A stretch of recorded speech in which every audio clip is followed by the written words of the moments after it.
Good morning. How is everybody doing? Happy Monday. We are back again with another week that we'll never get again. It's a one-time deal, and we should be reminded it's not going to be another week like this. This is it. If you're 30 years old, you'll never be 30 again. That's it. So good morning. My goodness, I have two things to tell you before I talk about what I want to talk about. I'm doing so badly with time management, number one. So I'm really struggling. I'm working hard to manage my time well. Number two, I'm doing so badly in terms of getting organized. Like, things are everywhere. If I show you my working table now, you will not like it. I have waist beads here. I'm trying to load online. I have skirts here. This is a doll skirt. I'm just disorganized, okay, for some reason. And the reason is I don't know what. So, if you're like me, I'm working on those two things. So my son Dylan, on Saturday, reminded me again, Mom, you have to keep time. So I don't know why I don't keep time anymore. I used to keep time. I'm not late for work, but I'm just disorganized. So that's what I'm going to start working on today. I promise to use a calendar. I'm also late on doing events. Like, my son is turning 11. I should have booked his birthday party like a month ago. I started booking the birthday yesterday, and that's not good because now the place is filled. So I'm not doing good in terms of, getting my things in order. And I have a book, and I'm teaching that, I thought I should do that confession this morning. And I am also losing money. I'm losing a lot of money, not just little money. I'm losing a lot of money from being disorganized and for not keeping time. So I have to confess on those two things before I proceed. But I'm going to use my calendar because I'm missing deadlines, really, and I'm losing a lot of money. That's not good. If that's you, let's do it this week because today is Monday. Happy Monday. So today I just wanted to go over the notes. Like I always say, Mondays is it's a new beginning for all of us. So thanks everybody for watching. If you're finding me for the first time, because some people are just avoid absenteeism. Yeah, I'm always don't lose money, nataka ya credit. By the way, I owe you money. I didn't send you money. I'm losing a lot of money. I'm not lying to you guys. I am losing a lot of money, and I'm being truthful.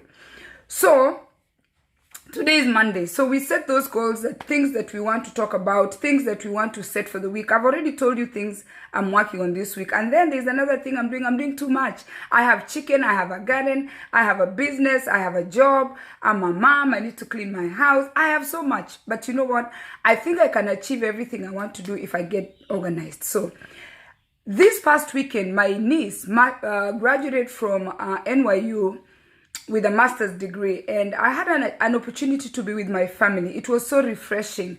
I cannot give you the details because the details are so heartwarming. I was so happy to see my brother from Kenya, my sister from Kenya, my nieces and nephews from everywhere. They were all there. It was so nice. It was so nice. And I didn't have a speech, but the last minute I decided to have to say something to her because everybody was saying something. That is my brother's daughter. And it was such a beautiful feeling. I just have to encourage people this morning. So I figured this morning I should share what I said to my niece, to everybody who watches me, who follows me, who has a family. So the first thing, family comes first. We realized quickly as a family while we are there that we had lost a lot of time. I'm talking about the Ngwenyi family. We are 21. We have probably 65 grandchildren. And we have lost a lot of time. And why have we lost a lot of time? Because everybody is kind of minding their business. Or some people maybe were offended and they never reached out to the other person to ask the other person. So number one, we realized we have lost a lot of time. And we realized that one of my nieces said, why do we always come together when people die, but we are not able to come together in celebration of good things happening to us? And you know what? That really had me thinking. And it is important You know, sometimes you're holding grudges. You don't even know why you're upset. So number one, family comes first. Always remember your family. Number two, remember where you've come from. Because if you don't remember where you've come from, you're not always going to know where you're going. If you remember where you're coming from, you're going to love your family more. You're always going to respect people. You're always going to tell people thank you. You will have gratitude, more gratitude to your parents, to your siblings, people who have helped you along the way. Even a good morning, okay? If you have a painful past, if you have parents, you know, when you're born to your parents, you find yourself in a home.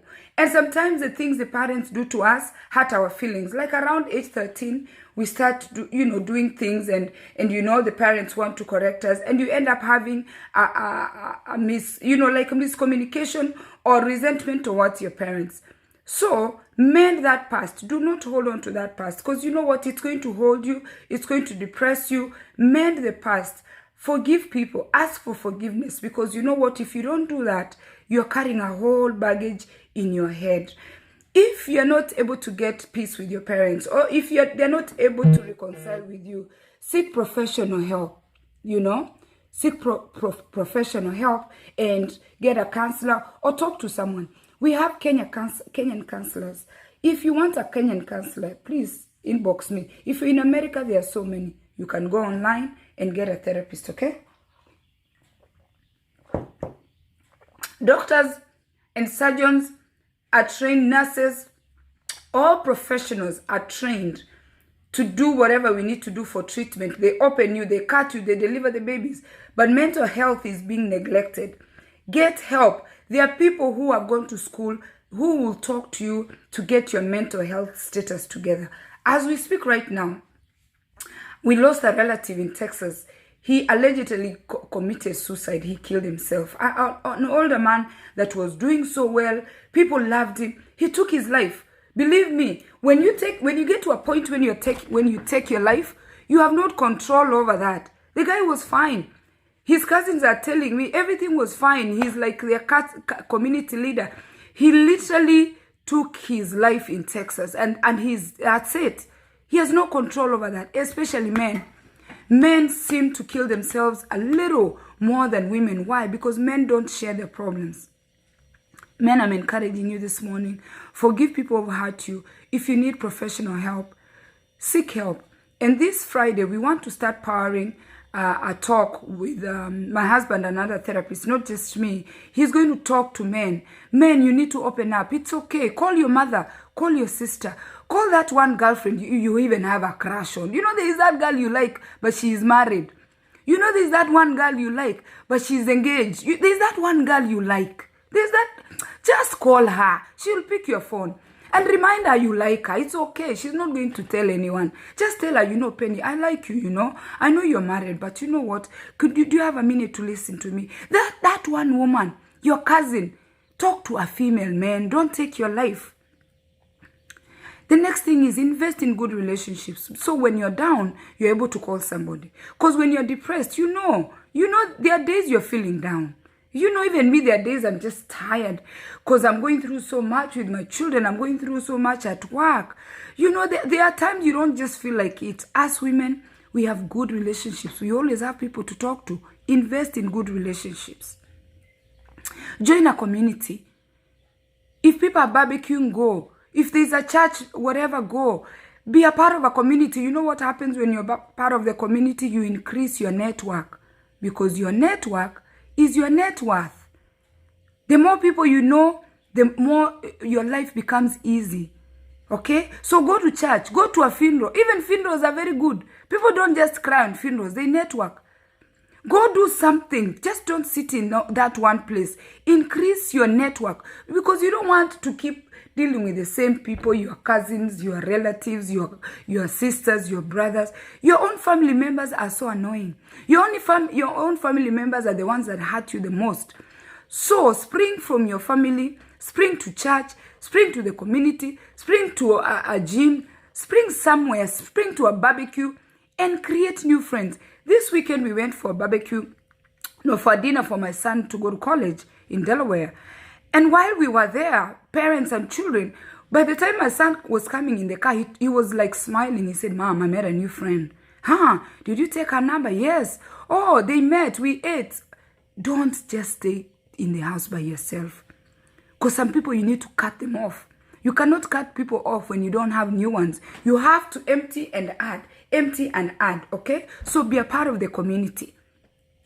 Have integrity. The things you do when nobody's looking. People are always looking at you. You know, we put that nice face. We can be nice out there, but when we come to the house, we are cursing our husband, we are cursing our wives, we are beating the children, we are doing all kinds of things. But when we are out there, we are putting a face for everybody else. No. Have integrity. Integrity is what you do when nobody's looking. Integrity is what creates character. Character is what you do what nobody's looking. Character is not what you make people believe it is. Character is what, when nobody can see you, you're clutter, you're hoarding, you're not showering, you're not brushing your teeth, your hygiene. Integrity, what nobody can see, that's what makes a good character. Okay? You build your character by whatever you do when nobody is going to check on you. Another thing, keep a gratitude journal. I have a journal for business. I have a journal for what I'm supposed to do. Keep a journal. Wamaina, how are you? What's going on? Huh? Keep a journal. Write those things down. I have a book here. I write things down. Okay? So that way you're able to see where you're coming from. And once you succeed, stay humble. In your success, always remember to stay humble. A lot of people succeed and they start now saying, oh, you thought we were never going to amount to anything. Especially these relatives you help, your brothers and your sisters' children. Once they get good jobs and they start getting 6 figures, the auntie and the uncle that educated them, they start telling them, oh, they thought we were never going to amount to anything. In your success, stay humble. Because if you don't stay humble, you're going to start having problems. And when you start having problems, when your things drop down for you, because everybody's things drop down, no?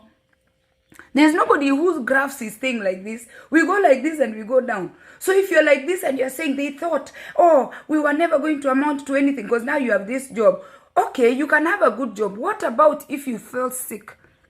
You're terminally ill, you cannot work anymore. You're not able to go clock into that job. You're not able to run all these things I'm showing you. I have all these beads. I'm not able to ship these beads. I'm not able to go garden. I'm not able to take care of the chicken. Who am I going to call?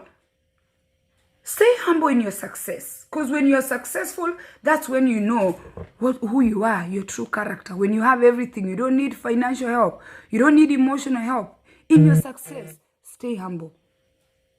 Travel. People, let me encourage you. People think you have to have a lot of money to see the world. Start making simple trips. If you're in Nyandochevere, go to Metamayo. If you're in Kisii, go to Ukambani. If you're in Ukambani, go to Meru. I've never been to Meru. If you're in Meru, go to Masai Land, go see the Masai people. Stop waiting that you need to fly in a plane. No, you don't belong in a plane. Travel locally. What travel does, it opens your mind. This weekend, next weekend, I think the 4th, I'm going to New York with friends. I've been to New York many times. And we are going to Pennsylvania and we are going to Delaware. My 2 friends are flying from Arizona. And we are looking forward to a beautiful weekend. So this weekend, I want to already book the rooms. So that way, we already have the plan. I'm picking them from the airport. They are coming. We are going here. We have booked a hotel for where we are going. And we are looking forward. Now we are shopping around to pack. I started putting my luggage together. And when we get to where we are going to see things we've never seen. The last time I was in New York, what I saw there is not what I'm going to see. Make time to travel. Don't wait to be rich. If you're within US, travel locally. Take time out of your busy schedules and see the world. And the last thing, the fear of the Lord is the beginning of knowledge. That's when you become wise. You have to fear something. You know, some of you are not even afraid of anybody. Have fear. Have fear of someone that you talk to. You have a relationship with God. Spiritually be connected. In your head, there's 3 people. Always remember today, there's 3 people. There is the devil, there is you, and the other one is who? God. So, if you have a relationship with God, God is going to help you know when the devil is talking to you, when you are successful and you want to put other people down. Know that. Like now the devil is talking to me, my God. I'm so disorganized. Why is the devil consuming me? The devil has consumed me. There's clutter everywhere. If you see my house, you're not going to be proud. Huh? Value family and friends. My sister Margaret is saying, let people learn to share in a safe space and value family and friends. By the way, my sister Margaret is a counselor. So if you're looking to talk to somebody, I can pay her $10 you talk to her. Maggie, can you take $10 for a session? I don't know how much you're going to charge, but we can give you $10. She's about to finish her, those things I call dissertation and and thesis. I find myself laughing because these people, they are very educated. They've studied the mind. So we are going to soon bring her on board. Those ones who are in Kenya. My sister Margaret lives in Kenya. You go talk to her. She's there in Koma, Kasarani. You book a session with her. She meets you in a place. You talk to her for like 10-15 minutes because she doesn't even know your business like that, right? She's a stranger. She's going to come. You meet her and she will tell you from what she's been studying. She's been reading. Oh, these people have read. They've read and done a lot of data collection, a lot of analysis, a lot of essays. These people are educated. That's what making the brain. You know, if you go to a mental institution, and you know, I work with people with developmental disabilities, but I've been to a mental institution where people lost their mind. All of a sudden, the doctor lost their mind. Let me tell you, you can excel everywhere else. If your brain is not working well, let me tell you, you will lose everything. That's why in the next few years, in fact, in months, the therapists are going to be the most needed people in society. Because you know what we need to do? We need to stop the madness, or we need to stop the depression. We need to stop everything before it gets to a point that you have to lose your life. My homemates keep encouraging. I love you, proud of you, Eskimo. Yes, Ruth, thank you so much. I am telling people, in the next few months, counselors are going to be in need. My sister Margaret, you're going to meet her. And I really want, I have her, and I have another guy here in America, Deden. Deden is going to start talking live every Friday with my husband. I want them to meet the men. And my sister Margaret is in Nairobi. And if you want more counselors, I'm going to put a list of counselors together. They'll charge you a reasonable amount. And even some of them, like I know my sister can do it for free. I don't know for how long, but yeah, she can talk to you instead of dying. Why should we lose one person? Because they could not find somebody to talk to. Mental health is in a big rise. Seek help. Okay, so I have to go so I can get myself organized because I'm extremely disorganized. I have a lot of things to do. And you know what? Have a beautiful week. Those are the notes that I left you with for this week. Okay, we are working on that. We are working on things. Write the things you want to work on and write them down and read and review them. Midday, morning, evening, check your notes. Write it. Hey, on Thursday. Thursday is when we evaluate procrastination. We will review where you have reached with your list. Cheers and God bless you. If you've not liked my page, please like my page and follow me on my page. God bless you guys. $20 per session, but yes, I can do pro bono. You heard she has said that. Margaret will see you for 2,000 shillings. Okay, she used to work for Kenyatta National Hospital. Now she's self-employed. But you know what? I'm sure very soon she's going to start a counseling clinic somewhere where she's going to open like a clinic in front of her house. She'll be licensed and you can make an appointment and go talk to her. That is the future I'm seeing for you, my sister Margaret, because mental health is just driving us nuts. We are losing people that we love. I can just talk, but I'm not a professional. And I can recommend and I can connect you. My job is to network and connect people on Facebook. That's why I have global groups. I am connected to everybody. If you need something, slide into my inbox. Have a beautiful week.